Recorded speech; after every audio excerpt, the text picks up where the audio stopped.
iyadoo in badan jaraa'idka caalamka iyo warbaahintu ay wax ka qorayeen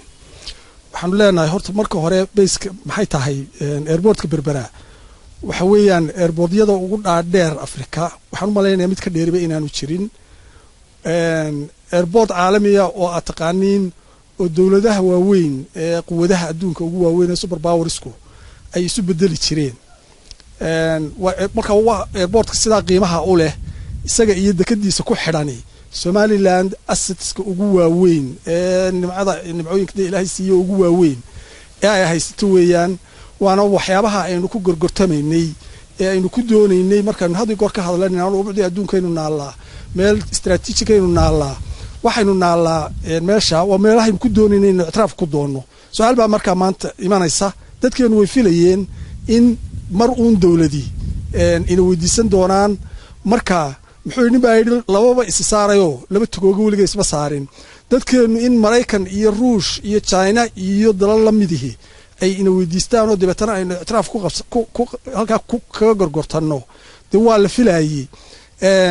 maanta waxaynu maqlaynaa beeskii waa maartay dawladeenu waxay ama way bixinaysaa ama qarkay u saaran tahay waxaan leenahay beesku in la bixiyaa wax iska hawl yar maaha beesku waa military ciidan baa meeshii imanaya hubbaa imanaya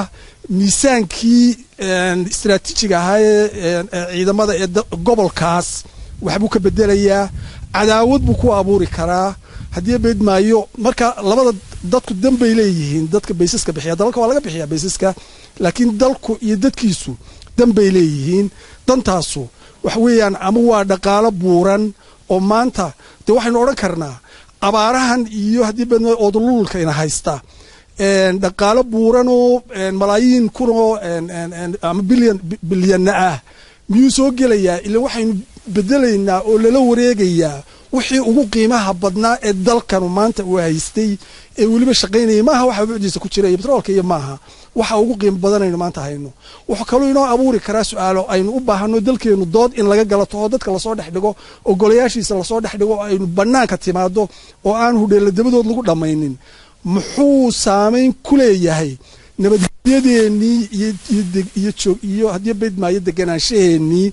oo waxa ugu qiimo badan ee dadka Somaliland ilaashadaan deriskeena ilaa intii imika Somaliland la abuuray dib iskumaynaan haynin Djibouti saaxiib baynu lanahay Ethiopia saaxiib baynu lanahay dhaqaale ahaan Ethiopia si gaar ah hadaan u qaato waxaynu ka doonaynaa inaynu dalka 100 milyan ee dhowdhowa inaynu baayac mushtari isu furanno oo xuduudadeenu isu furmaan oo dadkeenu dhaqaalihiisa dadkeenu dad baayac mushtari ay ka doontaan iyada oo nabadgelyada aynu ka wada shaqeyn jirno intaas soo xidhiidho nabadgelyo iyo baahada aynu leenahay muxuu saameyn ku leeyahay baa iyaduna su'aal kale imanaysa meeshu waa meeshii loo mari lahaa inuu dalka u furi lahayn ee haddii beed ma laga baayac mushtari lahaa inagu waxaan leenahay waar arintaasu arin degdeg inta daf loo yiraahdo arintaasu way ku miisaaman tahay itraafkii way ku miisaaman tahay nabadgelyadeena way ku miisaaman tahay inaan inta midna khalkhalgelin